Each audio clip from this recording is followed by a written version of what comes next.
Hello, everyone, and welcome to the Ukulele Underground podcast. My name is Aldrine Guerrero. Joining me are Mr. Aaron, the voice Nakamura. Say what's up, Aaron? What's up?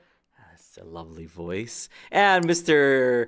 Kahai, the legend Fergan. Say what's up, Kahai? What's up? But how about Aaron? Can you say Kai again, Aaron? I'm sorry. Last week I had your mic muted too. What? For real? Yeah. Or not for the whole thing, but for just the beginning. Yeah. Say what's up, Aaron? What's up? How's that, Kahai? Yep. Sound good? Yeah. Did it go? And of course, Kahai, always sounding good. Man, how are you, brother? Well, yeah, good. Yeah, you had a good weekend? Yeah. Any, how are your coffee? how's the coffee life? We revealed like this. That's the thing now. Yeah, this past Friday, that Kahai is actually a coffee connoisseur. So for the people who didn't watch Aloha Friday Live Jam, Kahai, you like your coffee, Yeah. right? Yeah, I do like coffee. What's your favorite coffee? For the people who didn't watch Friday. Currently, my go-to coffee is I get beans from Collab Cafe in Kapaa. Kapaa. And I think the roaster is called Outpost. Yeah, so what is the difference between like a coffee drinker and a coffee connoisseur? Like, what do you think is the difference between the two? Because I'm sure, like, pretty much everyone in our audience drinks coffee. Like, if they don't, then like they're in the minority. I would say maybe 90% of our audience drinks coffee. yeah, if you, I don't want to be like the gatekeeper. No, you can say it. You can say it. There's an annoying group on online which I am a part of that annoying group, who like The highbrow elites. Yeah, we know. oh, instant coffee is not real coffee, and you gotta you get pre-ground coffee. I gotta get the beans, and then I gotta grind it myself. So you're saying Starbucks Via is not real coffee? It's made by Starbucks. No, you It's a enjoy respected whatever coffee maker, right? Enjoy whatever you want. Yeah, I don't want to be one of those people. Just enjoy what you want. I didn't fall for my trap. I laid a trap card. I did not. Did not use activate it. Trap destroy. Yeah. No, yeah, you are a coffee connoisseur. I would say I'm a matcha connoisseur guy, or just tea connoisseur in general. I like tea a lot. I'm primarily a green tea drinker, but I do enjoy, black teas, red teas like rooibos, and and other stuff as well. Like English tea, Indian like chai. Like I like them all. yeah, and my parents they love the K-Cup machine, and they use that like every single day, every single night. And then they laugh at me when it takes 15 minutes to make a single cup of coffee. But See, I like my matcha, but I don't know if I would take 15 minutes to do it. It takes me like maybe 5 minutes. So it doesn't, it's not like instant or anything. It still takes effort, but it's like about 5 minutes, and it's like my morning zen in the morning. Yeah. I mean, even if it, if I really took my time, maybe 10 minutes it would take, but I find it like kind of an experience of like, okay, this is me.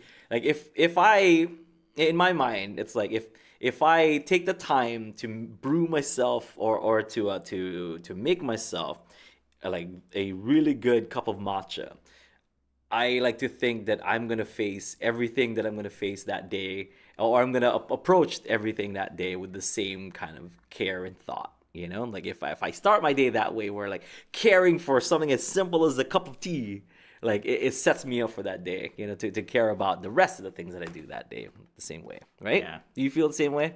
Yeah, one time Aaron put it like a good way, that like just having a routine that like every step of, and you're just kind of going through the motion is like comforting in the morning. Yeah. So Yeah. that is my morning routine. If people were wondering, my tea of choice, I've been liking Sayaka by Ippodo tea. Like people might think that's hoity-toity, but you know what? I've tried a lot, and that's the best bang for my buck.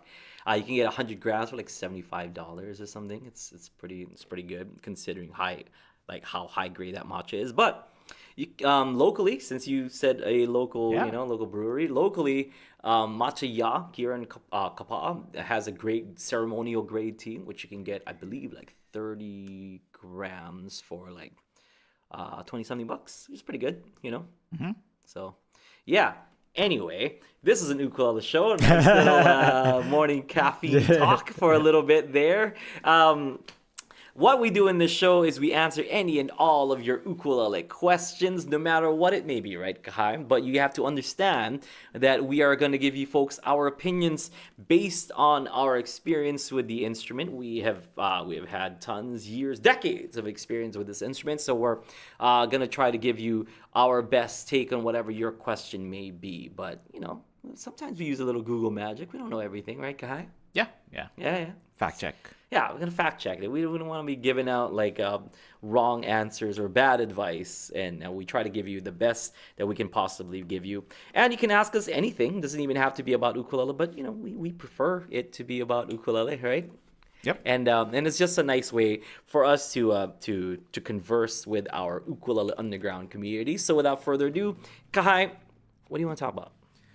Yeah, I do have a question for you, but I figured we also wanted to set maybe a songwriting challenge for today. You want to do that first? Just well, so that it gets done? I wanted to remind people that we're doing that, Yeah. and then to tell people to already start putting your suggestions of maybe like themes or Okay.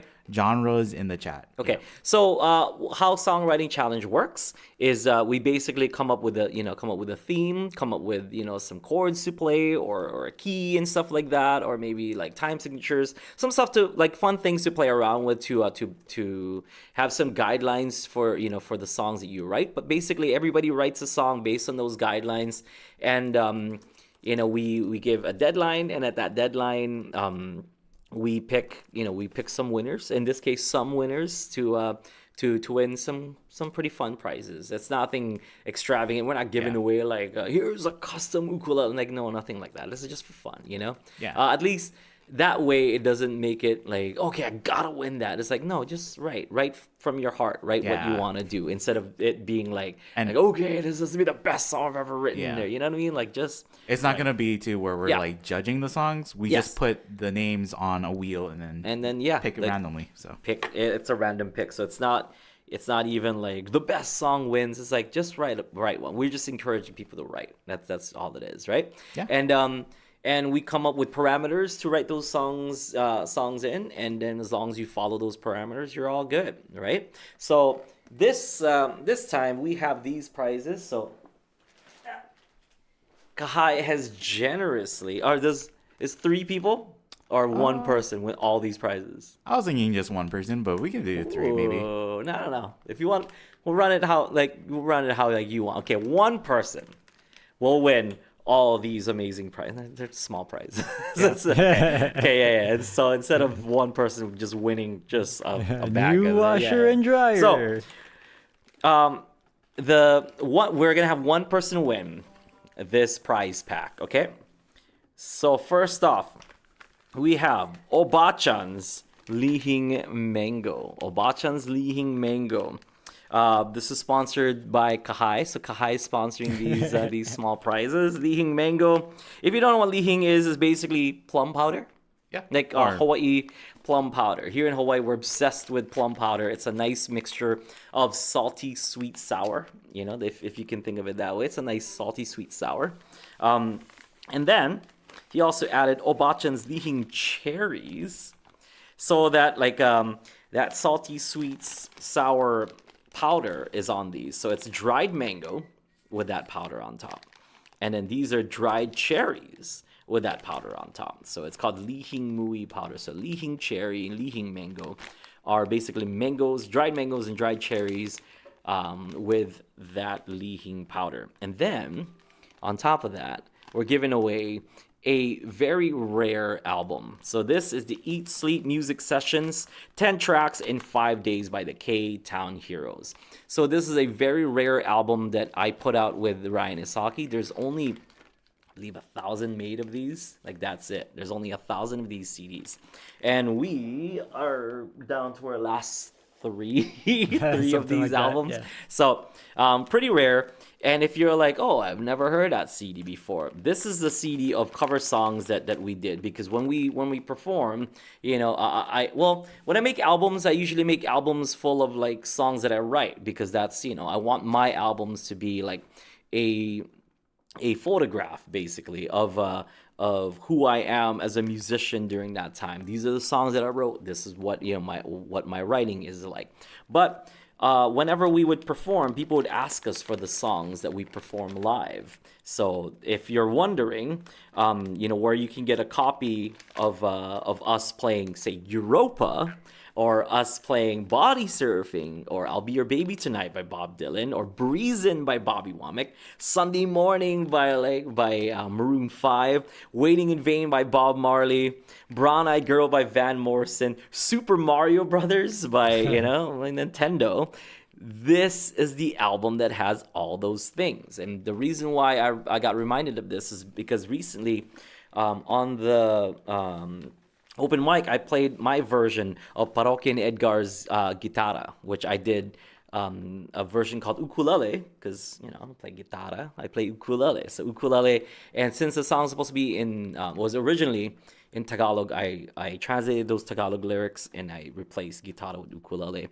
That's in this yellow album called Eat Sleep Music Sessions, and it's called that because the K-Town Heroes, myself and Ryan Isaki, basically stayed over at Daniel Cummings' house. Daniel's our great friend who produced this album, and we lived. He had a studio apartment, so it was the studio. Went to the studio to record this studio apartment, and he just had a computer, and I believe like some kind of interface, and we recorded these songs with the equipment that Daniel had back in 2009.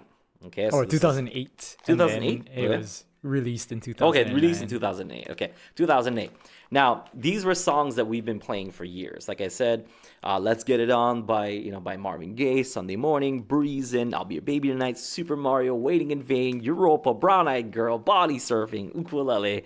So these are like the hits that we play live. So this was the only album that I did that, because I'm not too keen on doing cover songs for my own albums, but we did an entire album of cover songs, which is in this, okay? And it's not like Ukulele Underground play along kind of stuff. Like, no, these are us like putting, what we believe is our live show on a CD. Okay, so the winner gets all these three things: the rare Eat Sleep Music K-Town Heroes album, and these amazing Lee Hing treats, Lee Hing Cherry and Lee Hing Mango. Okay, so one songwriter gets the prize pack, right, Kai? Yep. Okay, so throughout the show, think of some parameters, and what I mean by parameters, like what key do you want to write a song in, what subjects do you want to write the song in, and I think before the show started, we wanted to basically update our theme song for this podcast. So some of our favorites that we'll get might turn into intro for the podcast, right, Kahai? Yeah.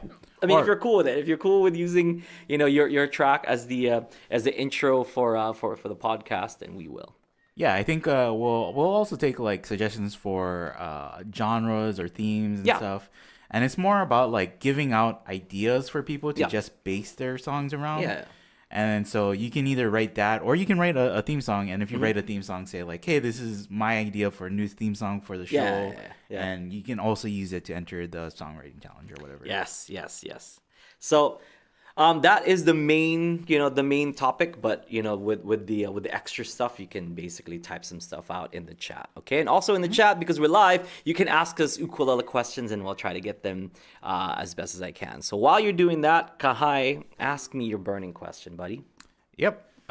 So I thought that maybe we could ask you, what do you think is a hard truth that you had to face before you could become a better ukulele player? Oh, I remember the exact moments where I was faced with a hard truth. Okay. I talked about in this podcast where like where I met with Mark, Ryan, and Mike, and we became a group where we were like in an ukulele contest at the Waimea Town celebration, and then I became their singer. So I entered that contest as a solo act. I played body surfing as a solo, and then here comes Mark, who is a better ukulele player than I am. He was playing with Ryan and Mike. Okay? And his one comment like shattered my world. Basically, it was a hard truth. He said that Aldrine, yeah, and I'm paraphrasing. You suck. No. Oh, it's a hard truth. Yeah. No. He didn't say that. But he might as well have said that because that's how I took it.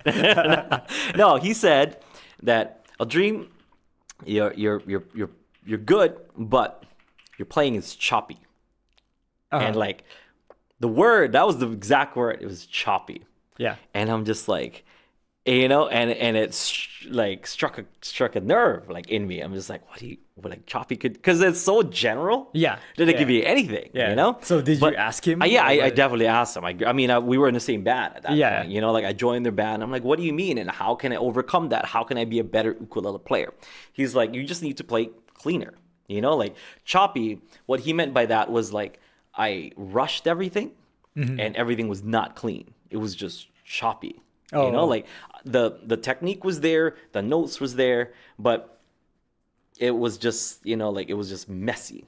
It was just I played very choppy, And I'm like, did it have anything to do with like not letting notes ring out, or was it more just, I don't know? It's just speed and accuracy, honestly. Like speed, accuracy, and maybe not so much phrasing, but it was just like the quality of notes, like that was coming out of my ukulele. It just seemed like I was just a speed demon that was just trying to get notes as many and as fast as possible out there. Like and when I was in high school, like, and I was in 10th grade, I was a 10th grader in high school. So I thought, because it's an ukulele contest, the fastest player that could play the most notes and the most impressive was going to be the winner. And that's why I did that.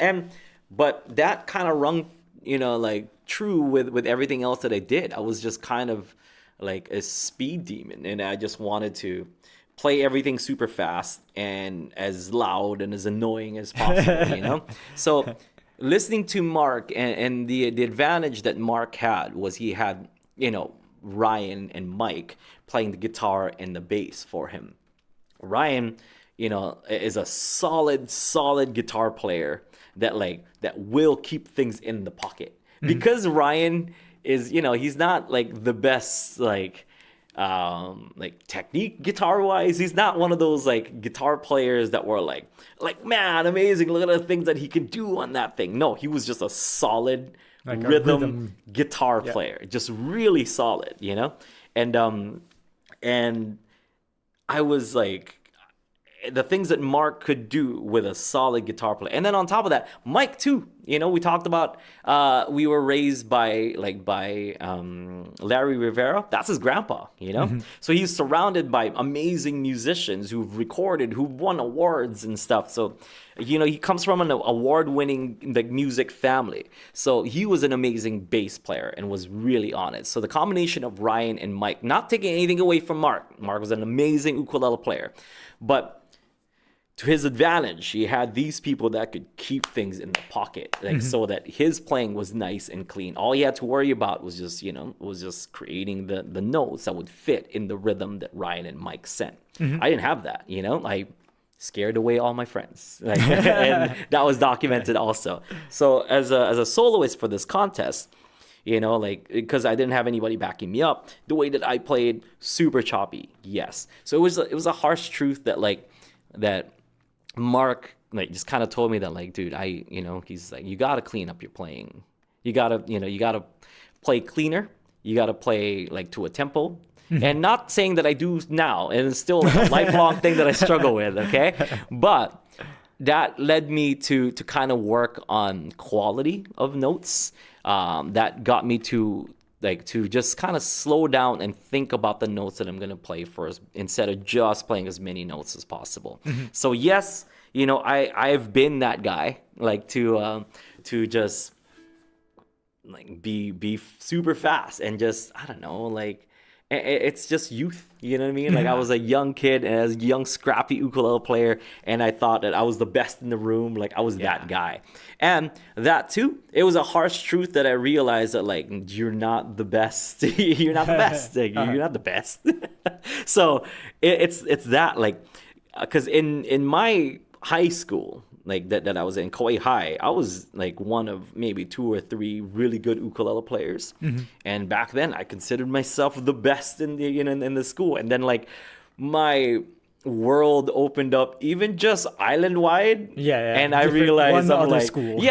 So that itself was another harsh truth that like, man, if there was somebody better than me just in this island, like how many people are better than me, like if I increase that radius, to like to people who are like on Oahu. I mean, I knew Jake was better than me, but like I didn't know anybody else that like to compare myself to. So I'm just like, okay, I'm like right below Jake, like, that. And it's just like this is a high school student, like a 10th grader thinking really, really, really small. So that was another harsh truth that is just like, dude, like no one actually is the best. Like, and the bigger the radius got, the more I realized that, no one's the best at anything, like there's always somebody out there that's going to be better than you.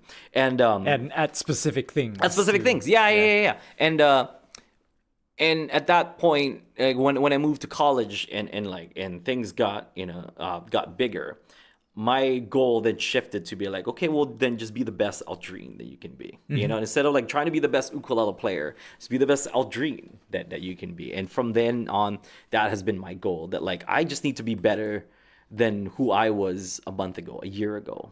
And that'll be fine with me. If I'm a better musician next year than I am this year, that's it. That's my goal. And it's just a nice steady, like, getting better and better and better and better, because I throughout my travels, throughout my like my years of teaching here at Ukulele Underground and doing tours and playing like around the world, I've met people like Abe is amazing. I talked about how I asked Abe for some lessons, and you got people that are like that are in that like god tier level of like Jake and James and all those players, and people like Benny Chong, people like Byron Yasui, and people like Herb Walter Jr., Herb Walter Sr., like it's just you're chasing a carrot on a stick if you're trying to be the best in the world. You know what I mean? You're just never gonna reach it, So that's when I got faced with that harsh truth, that harsh reality. That's when I like told myself that my goal is just to be better than where I was a year ago. I think what you said, like that's like youth. I think that is very true. Yeah, this is youth, man. And I think a lot of musicians go through that, right? Like, I want to be known as the guitar player who can like shred, and like the front man of the band and stuff. But I think like, and we kind of talked about it, right? Like when you play with other people, that's when you can get better. I think that's also a realization, like, if I play like this, nobody will want to play with me. Like this is not, it's not conducive to like a good like jam or other musicians playing with me. So it's like, if you think about, I think that's part of growing up as a musician, is like you realize like, I want to be a musician who other musicians will be like, that guy is super fun to play with. We should ask him to play again. Yeah, and the thing is, music is so subjective that like, how would you like, how would you figure out who the best is anyway? I mean, you got 2 guys who are completely different, like Jake and James, like who are completely different players. At any given day, one of them is the best player in the world, like, and because I watch things like tennis, and I used to watch basketball a lot and stuff, and like in those fields, you can figure out points wise, like, and tournament wise, like who is the best in the world, and but music and art in general, like you cannot have that. It's just so subjective that it's just at any given point, like somebody's gonna be the best 1 minute, and then like the next minute somebody surpasses that person already, you know.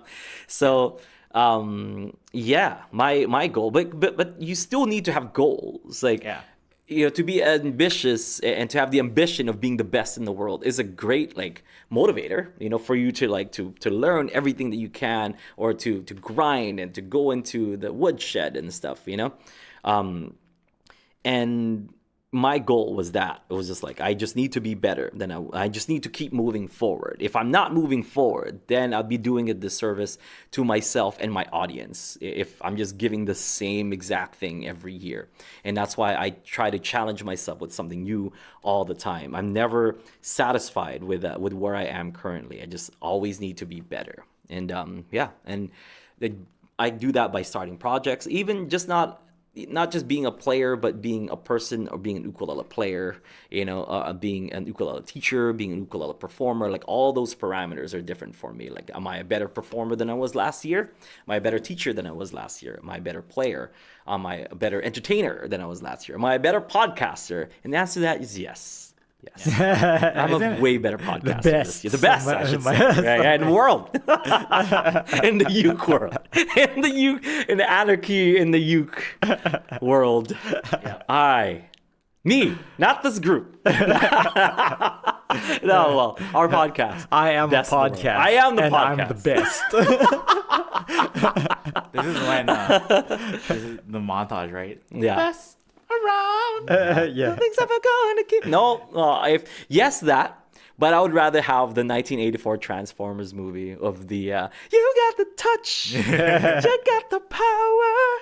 Yes, because we do have the touch and the power of podcasting. Best in the world, Kahai. Award winning. Yeah.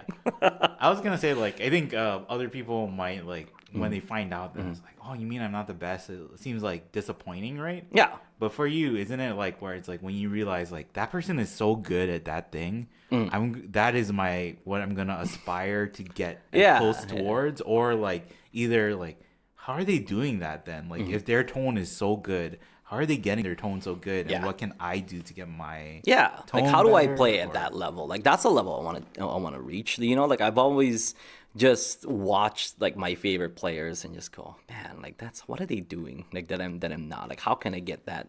Or just get that kind of result, but in my way. You know, like that's how I think of it now, because you know, I've always chased after Jake. I've always like modeled my playing after like how Jake plays when I was in high school.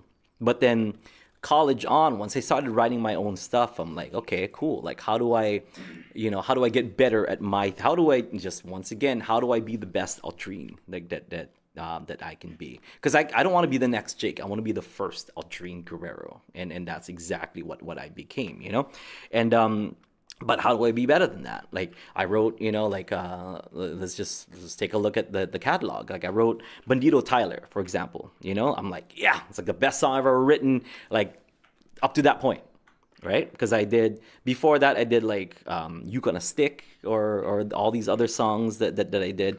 On my very first ever secret album, I did a song called Arisugawa. And that was better than all those, you know? I thought Bandito Tyler is better than all that, structure-wise, technique, everything. And then I'm like, okay, what do I do? How do I top that? And then I wrote something like Senor Victor, which I think is a better song than Bandito Tyler. Now, how do I top that? I made a whole album, you know, like that is cohesive. And like, how do I top that? You know, and then like, and now I'm starting to like go into different styles and different, you know, like different ways of playing, different approaches. Maybe the songwriting itself is not that much better, but the way that I approach the strings, the tone, everything is better.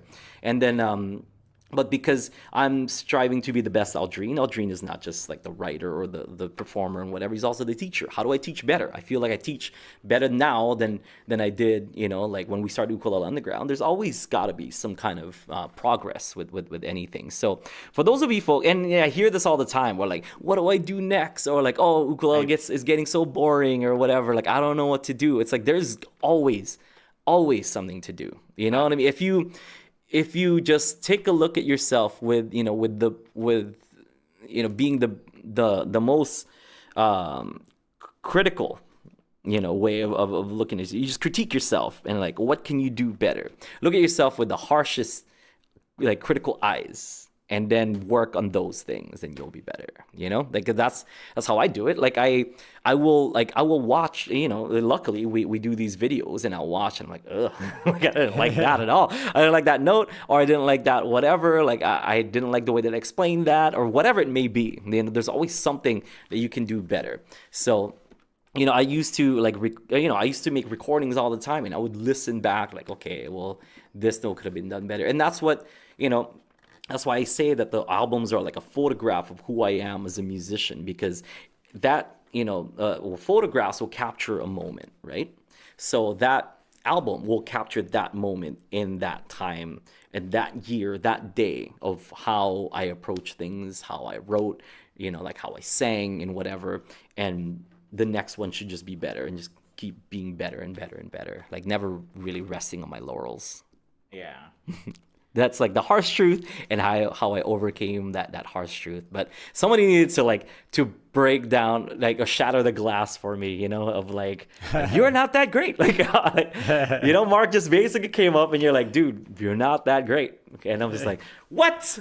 What do you mean? What do you mean? I'm the best, It's like, yeah, you're choppy. Your playing is not that good, and you rush all the time, I'm like, I hate how right you are. Wow, but I wasn't that kid. I'm like, no, you don't know what you're talking about. Yeah. Like, I'm the best, and just continue doing what I'm doing. At least I was, even in 10th grade, I was like mature enough to be like, okay, well, how do I be better then?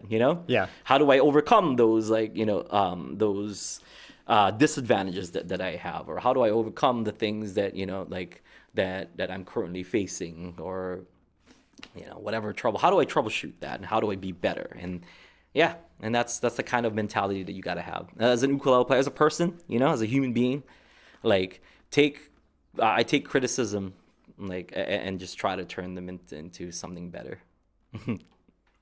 Yeah. I thought you were gonna mention one harsh truth was that the thumbnail sounds better than the pointer finger nail. Oh, yeah, I guess so. But that wasn't harsh. That was a good one, where I'm like, oh my God, like, I love this way more. It's not like, because harsh to me, I'm thinking it's like, if somebody told me that, and like, and I'm just like, no, it's not. I'm gonna do this forever. No, I immediately changed to all thumbs. But yeah, I guess so. If you think about it that way, I still like, I know that it's better, but I can't do it. Yeah, see, it's not what. Yeah. But for me, like, immediately changed. And it wasn't even like, you would think that, like, Pure Heart, or that Jake changed my, it wasn't Jake. It was the guy from Imua. Like, he's no longer with the band, like, but the original iteration of the band, Imua, not Imua Garza, but Imua the band who did Menehune Beach Bum Boogie. I saw them at a Kmart opening when Kmart became big Kmart. Yeah. So they were like the musicians that were playing that for that grand reopening. And I saw the guy was just picking with his thumb. I'm like, that makes sense, And then I asked him questions. I was like, oh, why? And at first he gave me the, I was like, because he had all 5 of his nails were super long. Yeah. And they had, he had like the gel nails. Yeah. And press on and gel on top or whatever. Then I'm like, oh man, see, like, like, your nails are super long. He's like, yeah, I use them to dig my nose. That's what he said. And I remember, that clearly, because I was, some like nobody, like 8th grader at that point. I think I was in 8th grade, 9th grade. And so I asked him, I was like, oh, but like, why don't you use your pointer finger? He's like, just because the thumb sounds like way better. And like, if you use the thumb, then you can have the other fingers do like everything else, do like finger picking. And I'm like, okay, I guess, like, let me try it out. So I tried it out. I'm like, oh my God, that is way better. Yeah. Like, and just like, the tone. The tone, and it doesn't break, Like, I mean, mine's break now because I'm older, and I just abuse the crap out of like my thumbnail, So that's why it's short, kids, and that's why I used a thumb pick last Friday. But it is better, It sounds better. It lasts long. It's thicker, and it just gives you a better tone. So.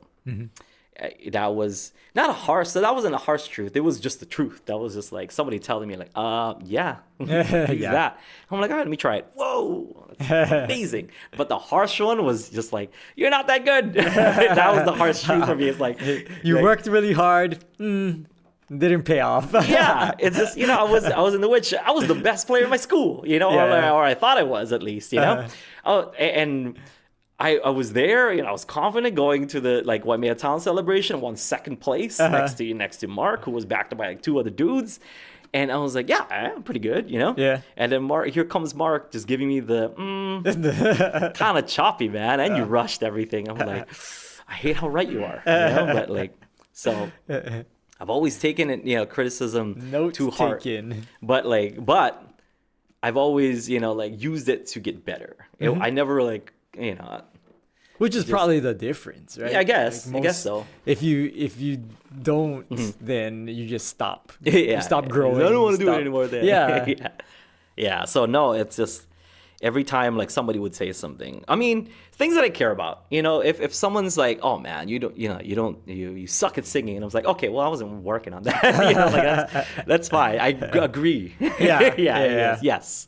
Like my singing ability is not the best, but going back to that, I would just want to be the best. Like that's what Aldrine sounds like. That's my voice. That's how I sing. That's sometimes it's on, sometimes it's off. But. I like it. I like how, the uniqueness of it is I'm not trying to change the tone of my voice to sound more R&B or to sound more jazz or sound more reggae or whatever. It's like I just take it as it comes. You know what I mean? Yeah. Like there's been play-alongs where Aaron's been like, "Can you sing it a little more like the person who sang it?" I'm like, I'm gonna just do my best, man. I'm gonna just do my best. Whatever comes out. You know what I mean? I'm not Jack Johnson. I'm not gonna make the Jack Johnson voice because I'm not Jack Johnson. Yeah. Or Most of the time it's like the phrasing. yeah. Either the phrasing or the way that they say, like, because sometimes they'll cut off a certain consonant sound. And it's like maybe do it more like that. Yeah. It's like, because if we put it out too, Yeah. like, and people are gonna compare the two, they're gonna be like, you didn't do it like this, right? That's true. It's so true. It's just like trying to get ahead of those things. Like if we were to play a Green Day song, I would have to like do the Green Day accent, right? Like Or at least like, I don't know. Yeah, just match some of the phrasing. I know what you mean, but it's Yeah. just that like I don't know, like so those comments don't really do anything for me. I also get the criticism. I'm like, "Oh, like your face looks weird." I was like, "Okay, well, that can't do anything about my face," Yeah. Or like, "Oh, who's this guy? He looks like Spider-Man's friend." Yeah. Like, kind of. We're both Filipino. I'm kind of chubby, so it's fine. I see it. I guess it's also like taking where where it's coming from, right? Yeah. Whereas like from Mark, it's like this is like a guy who Yeah, I respect. Yeah. and also played True, music true. and understands that stuff.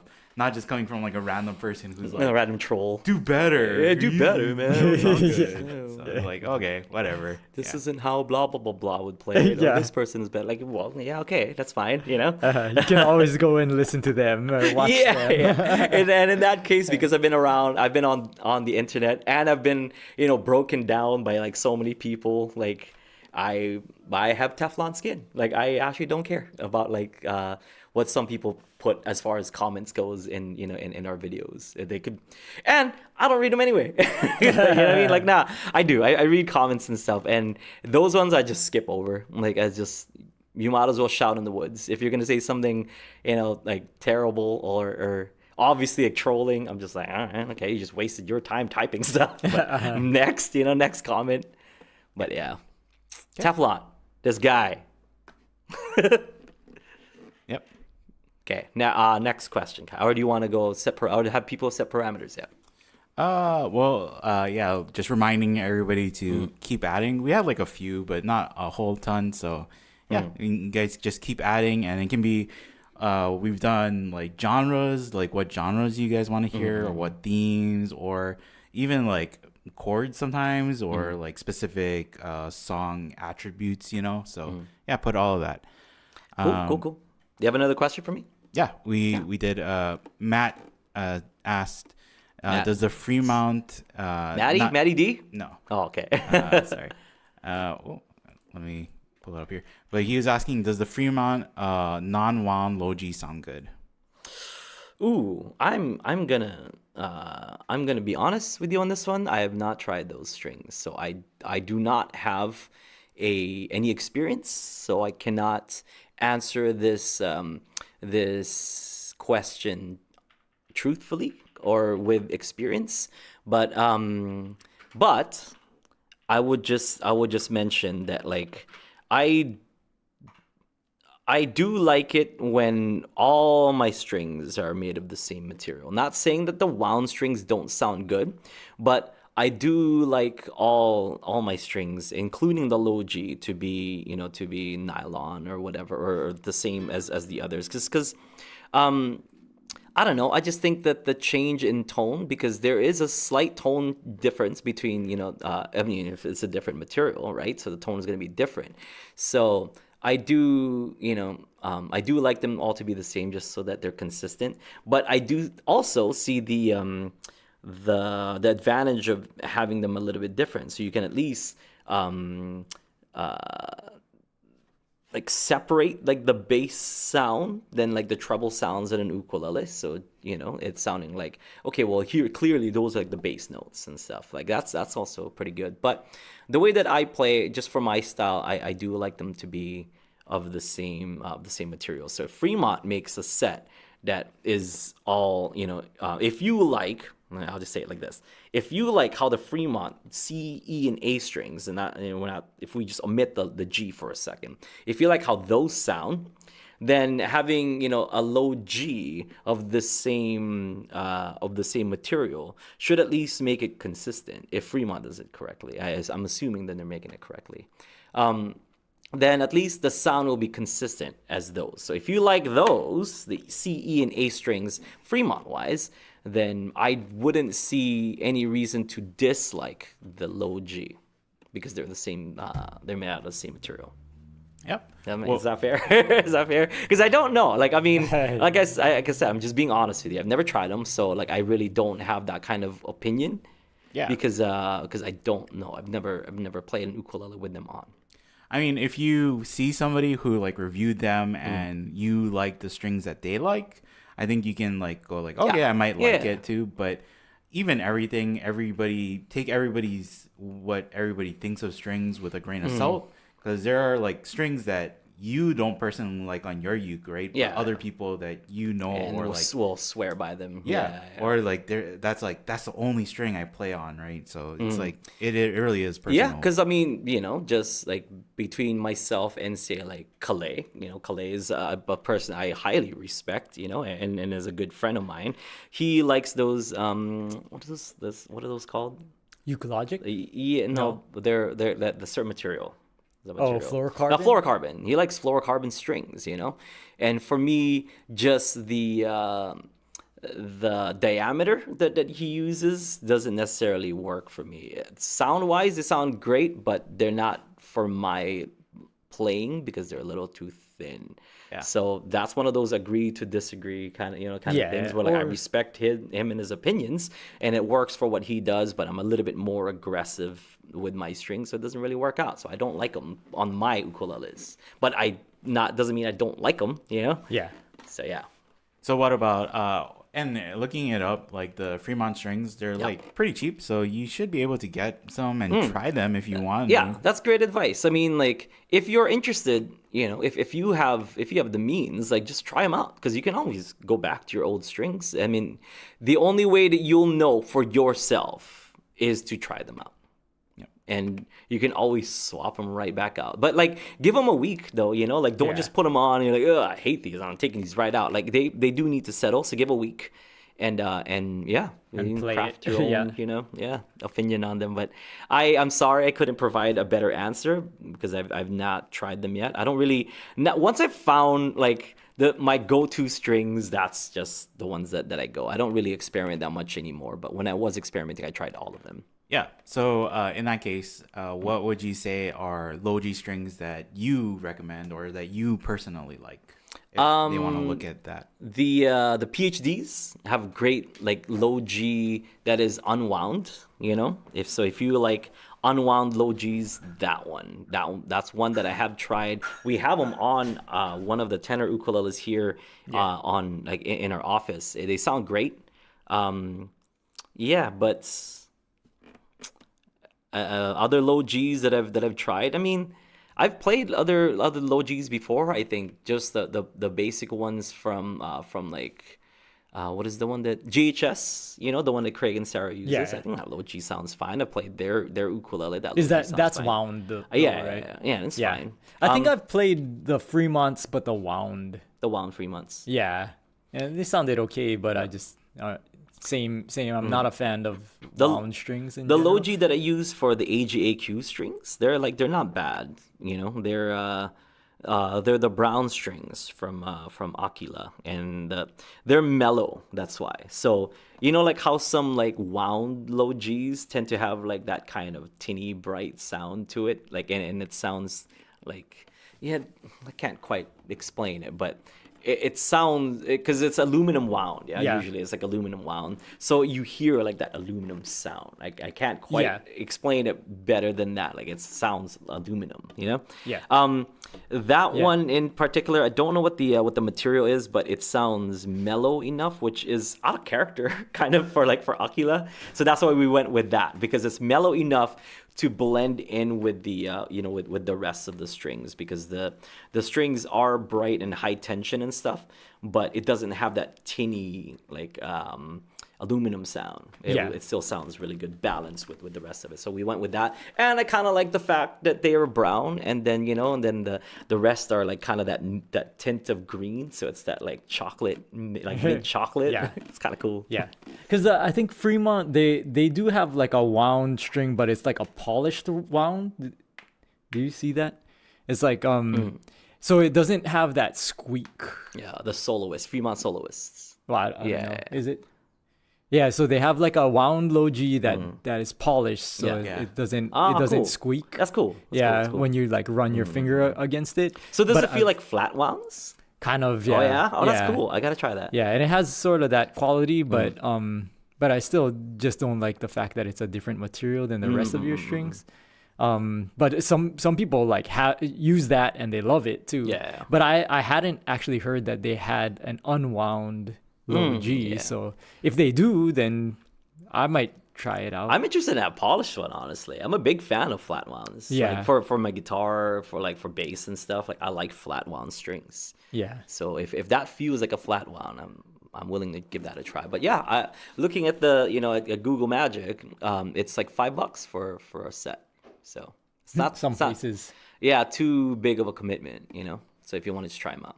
Okay. I think the $5 is just for the single low G string. Yeah. But yeah, if that's all you care about, then just change out that one string. Yeah. Okay. All right, so let's go. Let's set these parameters before it gets too late, because I don't want to push them back again. Because based on when we're starting it, which is 3/11, happy 3/11 day, all you fans out there, 3/11.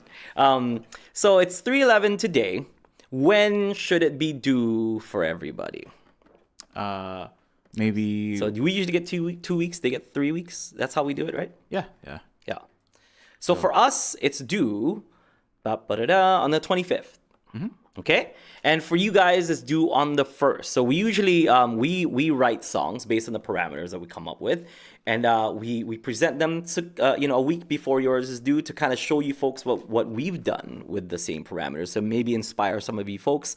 If you're already in the middle of writing, you might not need that. But if you're like really been thinking of, what can I do with with these parameters? If you hear songs from us as examples, maybe that'll spark some some inspiration. Or if you're in the middle of it, you're stuck, and then you hear something like from Kahai, myself, or Aaron, and you're like, that's something that I can do there. Then so that's why we do it, just to kind of give you guys an example of what's possible. Okay, so for us, it's due on the 25th. That means on the podcast, March 25th edition, we are going to be playing our songs. Okay, so half that podcast would probably be like us presenting our songs. And then on the 1st is when it's due for you folks. That means we're gonna pick the winner for this prize pack on the 1st of April. And it's not a joke. Okay, it's they're not, we're not doing April Fools. At least I don't think so. Yeah. And then, They're not coming to work and there's a whoopee cushion on my chair, Kahai. okay. That's your brand of humor. I got it. My God. Hey. Yeah. And then earlier, Sparrow asked, where do they send the song submissions? And Oh yeah, send them here. Boom. Questions at ukuleleunderground.com. Questions at ukuleleunderground.com. You can upload it to YouTube. Put it like unlisted if you don't want people to see it, or you can just put it up on a channel. Send us a link on this, or you can take a video. Send us the video via this. You can do whatever you want as long as we get to see it somehow, and then we'll put your name in the wheel. And then the wheel will choose who gets the prize. That's really how it works. Nice and simple. We're just trying to encourage you guys to write songs on your ukulele. That's all it is. Yeah. even if or it doesn't have to be a video, it can be like an audio recording of you playing the song. Mm-hmm. And we've even had people like they say like, oh, I couldn't get to recording my song, but here are the lyrics that I wrote out along with the tune, or anything that you guys want to do. Just write. Really, that's it. As long as you write something, yeah. Yeah. It doesn't have to have lyrics. It can just be an instrumental if you want to just make it into an instrumental. So here we go. So our only requirement is that you write an intro song for this show. That's it. However you want to do it, whatever key, or should we dictate the key? No, and I was thinking like maybe just writing an intro could be like one of the themes of it, because like I think maybe people might not want to write, like if they want to write a song but they don't want it to be shown on the show either or stuff too, right? Because like intros, like if you're gonna write an intro for the show, we might use it for the show too. Yeah. Okay. Yeah. So why don't we make it general? Like just write a song about ukulele, because this is a podcast about ukulele, so we can use it for the podcast if you want to. But if not, you're just writing a general song with ukulele. Yeah. So you would think that we've had that before, but we've never actually had that topic. Just write about ukulele. Write about either your love for ukulele, you playing ukulele being, an inspiration for an instrumental, whatever it may be. The subject is ukulele. That's it. Okay, That's the only requirement. You write about ukulele. If it's an instrumental, maybe it'll show in the title or whatever it may be. Okay, have something ukulele related in your song. That's the only mandatory parameters. Okay, now for the fun stuff. What did the audience say as far as parameters goes, Kahai? We had a couple people say like spring or winter to spring, or I think Trent said like springtime gardening, and then Sparrow said like reggae theme. So, okay. Yeah. So those are some cool ones. So you can write about you can write with a reggae kind of genre. You can write in that genre if you want to.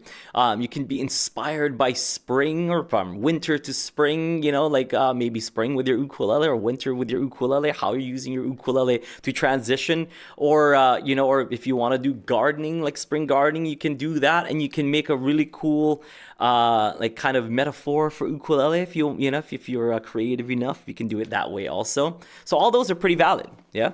Yep. So main subject, the only thing that is mandatory, write a song about ukulele. The other things are make it reggae, make a reggae song, have it be inspired by spring, winter. What else? Key of. Trent said key of F sharp. Trent always kind of throws out like really weird keys, but then instead of doing a key twos, we've been doing where it's kind of like a suggested chord pattern, or just something to get people started. Have a major 7 in there. How about that? Okay. Have a major 7. That's it. Maybe no key, but have a major 7 and a minor 7. Oh, a major or a minor 7. How about that? Have a major 7 or a minor 7 in there. Nice and simple, chord extensions. Okay. Basic chord extensions. Yeah. Either a major 7 or a minor 7. Yeah. And then again, this is just like a bonus kind of thing. If You don't have to do these. The only thing you need to do is write a song about ukulele. That's it. Okay? Yep. Sounds good. That's our parameters. Nice. Okay, can we answer one more question? Yeah. One more question for me, Kai? Quick one? Yeah. This kind of went back to earlier, I think, but so Sparrow, and we kind of talked about this before. Sparrow said, "How do you deal with imposter syndrome?" I'm still dealing with that right now. But no, check out the podcast from last week where we talked about, talked about Abe and stuff like that, where like, he's primarily a drummer playing ukulele and but at the end of the day, like what, if you have imposter syndrome, at the end of the day, you just need to remind yourself why you're playing in the first place. Because I thought about this when I got home after that podcast.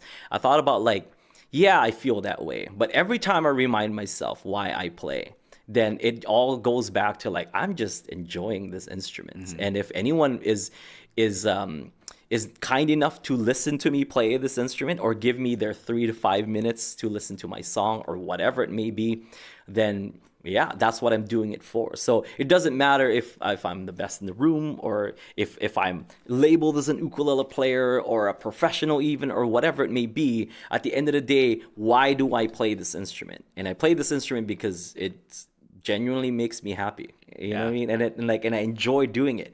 And if I keep doing it that way, then I'm being true to my intentions. So I'm not being an imposter because I'm being true with my intentions of why I play. As long as you keep in mind why you play and you remind yourself, why you started playing in the first place, then that's it. You're playing it with the purest intentions as long as your origins are still the same. Like, I play this because I enjoy it. Because if you're not enjoying it, and you're playing and you're playing a set or a show or whatever, then that's kind of being an imposter, right? Because like, you know what I mean? Like you don't even enjoy it, like you're just like, that's not you. That's like kind of fake. I don't know. You know what I mean? Like, and that's what I thought about when I came home after that pod. I'm like, what do I do? What do I do to get myself out of that like mindset of like imposter? I mean, it doesn't go away, but it feels, it makes me feel better when I remind myself what I'm doing this for. Yeah, because like imposter syndrome comes from like the fear of like that people will judge you or find you like underqualified to do something. Yeah. But then if you think about like, well, maybe I am, but I'm not. I'm doing this just to do it for myself, right? So it's like, even if they do find that, like, I shouldn't really care that other people think that way. And like, whatever. My imposter syndrome, and like I said, I went home and I really thought about it. Remember I was thinking like, oh, how can someone like me like, be in a room like of people on Oahu, like Oahu's where like all the people are. I went back even further. Okay, with anything that anybody ever does, it's like either or like like a job or whatever. It's because somebody like recommended them, or they heard about it from a friend or whatever.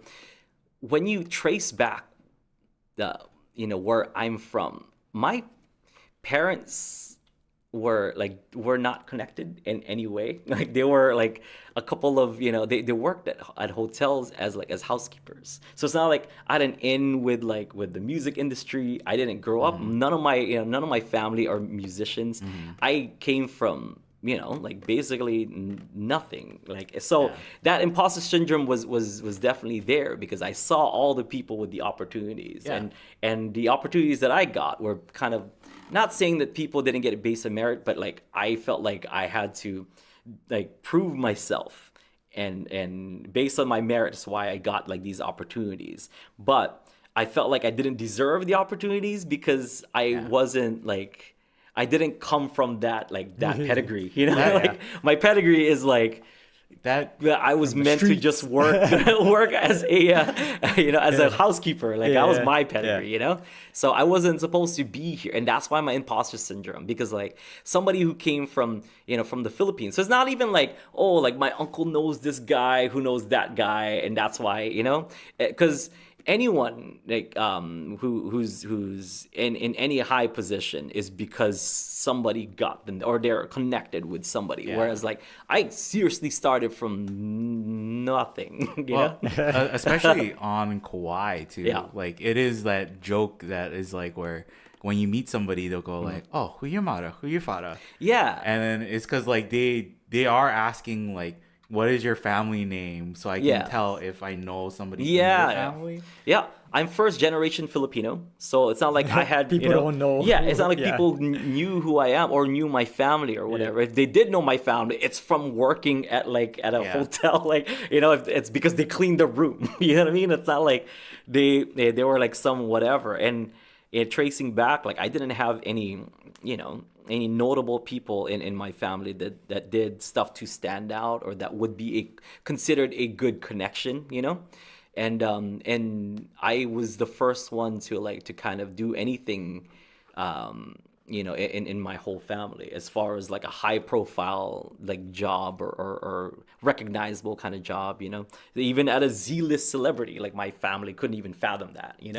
so I really thought about it. I'm like, yeah, I guess, because I was like trying to think, one of the people that I felt an imposter syndrome around is Calais. We toured a lot, and his dad knew like all these people. His uncle ran the Music for Life Foundation, and then like he was taught by like Kimo Hussey, like and those are his teachers and whatever. And he was on Oahu with all these with all these masters and friends that could teach him. Well, I had Mark teach me, like Mark Maldonado. I had Cheryl Shintani, which is a silver lining teacher in Koloa like school. Third grade or third, fourth grade. That was that was my connection or whatever. So it's not like this was not my pedigree. And that's why I had that imposter syndrome of like, I don't belong in this room. And I've always felt that way.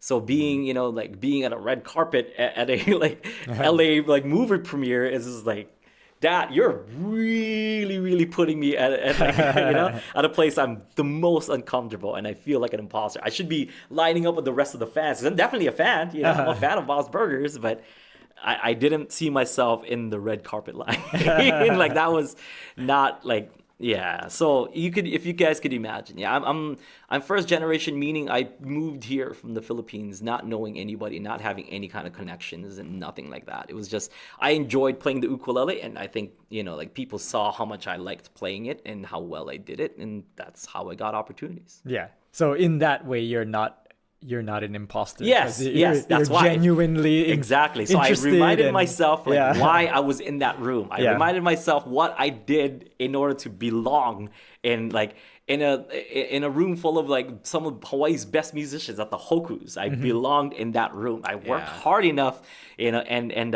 and paved my own path from nothing in order to deserve to be in that room amongst those people. And that's why, just remind yourself, of why you do it, and the imposter syndrome will be justified.